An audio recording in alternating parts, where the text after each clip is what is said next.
Bismillahirrahmanirrahim. Assalamualaikum warahmatullahi wabarakatuh. Perkenalkan, nama saya Leon Kurniawan. Saya dari jurusan Tadris IPS IAIN Metro NPM 1901071023. Di sini saya akan mempresentasikan hasil kerja dari saya, yaitu proposal skripsi mengenai pengaruh gaya belajar terhadap prestasi siswa kelas 8 SMP Negeri 9 Metro. Bab 1, pendahuluan. A. Latar belakang masalah. Pendidikan pada hakikatnya adalah usaha sadar untuk mengembangkan seluruh aspek kepribadian dan kemampuan manusia dalam kebersamaannya, baik yang berada di lingkungan sekolah maupun di luar sekolah. Masalah pendidikan muncul bersama dengan keberadaan manusia. Bahkan pendidikan merupakan refleksi dari kebudayaan manusia. Melalui pendidikan, kebudayaan manusia dari generasi ke generasi diwariskan. Seiring dengan perkembangan zaman yang semakin maju, maka manusia dituntut untuk menguasai ilmu pengetahuan dan teknologi. Ilmu pengetahuan hanya diperoleh melalui pendidikan, baik pendidikan formal maupun pendidikan informal. Penyelenggaraan pendidikan yang berkualitas, efektif, hasil belajar yang baik dan memuaskan adalah merupakan harapan guru, orang tua, dan seluruh pihak yang terkait. Namun pada kenyataannya, harapan tersebut seringkali tidak terwujud. Hal ini disebabkan oleh faktor antara lain siswa itu sendiri, materi pelajaran, guru dan orang tua, serta ataupun strategi belajar mengajar yang disiapkan oleh guru belum sesuai. Dua anak yang tumbuh dalam kondisi dan lingkungan yang sama, meskipun mendapat perlakuan yang sama, belum tentu akan memiliki pemahaman, pemikiran, dan pandangan yang sama terhadap dunia sekitarnya. Masing-masing memiliki cara pandang sendiri terhadap setiap peristiwa yang dilihat dialaminya. Cara pandang inilah yang kita kenal sebagai gaya belajar. Berpijak dari perbedaan dan faktor penyebabnya, maka kiranya dapat menepis asumsi bahwa dengan mengajarkan bahan yang sama, metode yang sama, serta cara penilaian yang sama kepada semua siswa dianggap akan menghasilkan hasil yang sama pula adalah hal yang kurang tepat. Sebab meski semua diperlakukan sama, namun mesti diingat bahwa yang melakukan belajar adalah individu-individu itu sendiri, sedang kepribadian, abilitas, emosional, dan minat siswa tetap berbeda. Maka dari itu, penelitian ini membahas pengaruh gaya belajar terhadap prestasi belajar IPS siswa kelas 8 SMP Negeri 9 Metro. Lanjut, B. Pertanyaan penelitian. Penelitian ini berorientasi pada pengaruh gaya belajar terhadap prestasi belajar IPS siswa kelas 8 SMP Negeri 9 Metro dengan rumusan masalah bagaimana pengaruh gaya belajar terhadap prestasi belajar IPS siswa kelas 8 SMP Negeri 9 Metro. C. Tujuan penelitian. Terkait dengan tujuan dari penelitian ini, maka diuraikan sebagai berikut. Untuk mengetahui pengaruh gaya belajar terhadap prestasi belajar IPS siswa kelas 8 SMP Negeri 9 Metro. D. Manfaat penelitian. Adapun kegunaan dari penelitian ini adalah berupa manfaat teoritis dan manfaat praktis sebagai berikut. 1. Manfaat teoritis.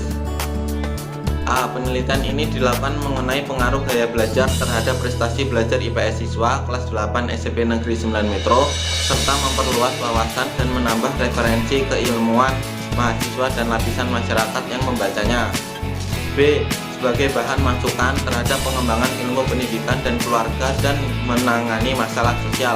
C. Diharapkan bisa menjadi bahan referensi bagi penelitian ilmu pendidikan sosial.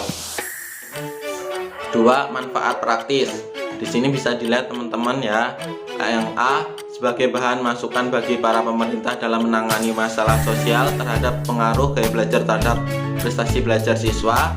B. Penelitian ini dilakukan agar dapat memberikan pemahaman dalam rangka mengkaji secara luas dan mendalam mengenai pengaruh gaya belajar terhadap prestasi belajar siswa untuk tujuan awal dari penelitian. C sebagai salah satu syarat untuk menyelesaikan jenjang strata 1 pada IAIN Metro Lampung. Lanjut teman-teman, yang E, penelitian relevan. Peneliti mengemukakan dan mengajukan dengan tegas bahwa masalah yang akan dibahas belum pernah diteliti sebelumnya.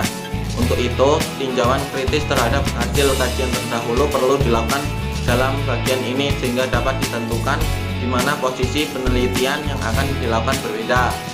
Sebelum tulisan dikaji, ada beberapa tulisan sebelumnya yang berkaitan dengan pokok masalah yang akan diteliti, yaitu pengaruh gaya belajar terhadap prestasi IPS siswa kelas 8 SMP Negeri 9 Metro. Uraian di atas, peneliti mengutip beberapa skripsi yang terkait dengan persoalan yang akan diteliti sehingga akan terlihat penelitian sebelumnya yang berkaitan dengan penelitian yang telah ada. Lanjut yang bab 2, landasan teori. A. Kajian teori. 1. Pembelajaran di sekolah menengah pertama atau SMP. Berdasarkan uraian di atas, pembelajaran IPS di sekolah baik dalam hal penyajian, pola pikir, keterbatasan semesta, dan tingkat keabstrakannya disesuaikan dengan perkembangan intelektual peserta didik. Tujuan IPS diajarkan di sekolah yaitu agar siswa memiliki kemampuan memahami konsep IPS, menggunakan penalaran, memecahkan masalah, mengkomunikasikan gagasan, dan memiliki sikap menghargai kegunaan IPS dalam kehidupan. 2. Gaya belajar. A. Pengertian gaya belajar. B. Macam-macam gaya belajar. C. Ciri-ciri gaya belajar. D. Strategi untuk mempermudah gaya belajar. Nah, di sini sudah saya paparkan di dalam makalah, sudah saya jelaskan. Nah, ini saya singkat saja teman-teman semua. Untuk yang nomor 2, gaya belajar. Terus ini ada materi pengertian gaya belajar B, C, D. Terus ketiga, prestasi belajar. Nah, lanjut teman-teman, yang B, kerangka berpikir. Kerangka pikir adalah pelaksanaan sampai dengan penyelesaian, harus merupakan satu kesatuan kerangka pikir menuju kepada satu tujuan yang tunggal, yang memberikan jawaban atas pertanyaan-pertanyaan yang diajukan dalam perumusan masalah. Hal itu dikarenakan masih rendahnya nilai ulangan semester ganjil siswa di SMP Negeri 9 Metro. Penelitian ini, penulis ingin mengetahui pengaruh tipe gaya belajar siswa terhadap prestasi belajar IPS. Penelitian ini terdiri dari 2 variabel, yaitu variabel bebas dan variabel terikat. Variabel bebas adalah tipe gaya belajar dan variabel terikat adalah prestasi belajar siswa. C. Kajian penelitian yang relevan. Penelitian terdahulu yang relevan berkaitan dengan tipe kepribadian dan prestasi belajar yaitu 1. Nih saya ambil contohnya aja teman-teman ya. Untuk kajian penelitian yang relevan, 1. Febri Nilasari 2019.235 tutup kurung dalam skripsinya yang berjudul Pengaruh Kepribadian dan Profesionalisme Guru Ekonomi Akuntansi terhadap Prestasi Program Ilmu Pengetahuan Sosial untuk mata pelajaran Ekonomi Akuntansi SMA Negeri Sekabupaten Kebumen, menunjukkan bahwa variabel kepribadian guru memberikan pengaruh lebih besar terhadap prestasi belajar siswa yaitu 32,60% dibandingkan variabel profesionalitas guru yaitu sebesar 22,85%. Lanjut yang bab 3, metode penelitian. A. Jenis penelitian. 1. Pendekatan dan rancangan penelitian. Dalam membahas beberapa permasalahan-permasalahan yang ada dalam penelitian ini, maka fokus penelitian ini menggunakan penelitian kuantitatif. 2. Penelitian kuantitatif.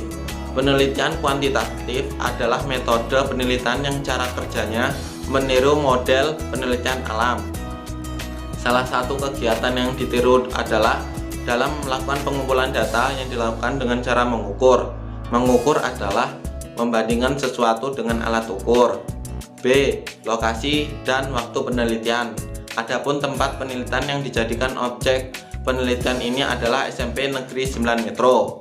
Adapun waktu penelitian ini dilaksanakan pada tanggal 20 Maret 2021 dalam proses pengumpulan data hingga selesai penelitian. C. Populasi dan sampel populasi.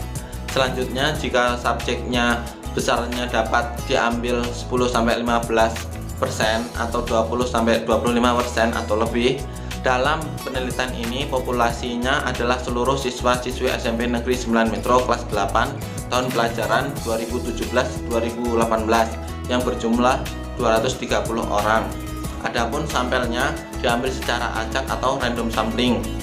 Mengingat populasi lebih dari 100, maka peneliti akan mengambil 15% yang berjumlah 84. D. Variabel penelitian. Adapun variabel dari penelitian ini adalah A. Variabel bebas atau independent variable.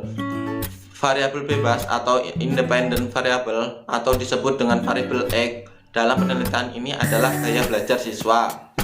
B. Variabel terikat atau dependent variable. Variabel terikat dependent variable atau biasa disebut dengan variabel Y dalam penelitian ini adalah prestasi belajar SKI. E. Instrumen penelitian. Penelitian ini menggunakan instrumen penelitian berupa angket, observasi, dan dokumentasi. Sesuai dengan objek penelitian ini, maka instrumen yang digunakan untuk mengetahui gaya belajar siswa menggunakan kuesioner atau angket. F. Metode pengumpulan data. Untuk memperoleh data yang diperlukan dalam penelitian ini, peneliti menggunakan metode A. Metode angket. Metode angket ini digunakan untuk mengumpulkan data mengenai variabel X, yaitu gaya belajar, yang masing-masing variabel berisi 17 butir soal.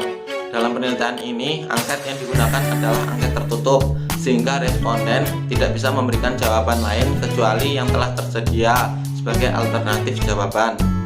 B. Metode dokumentasi.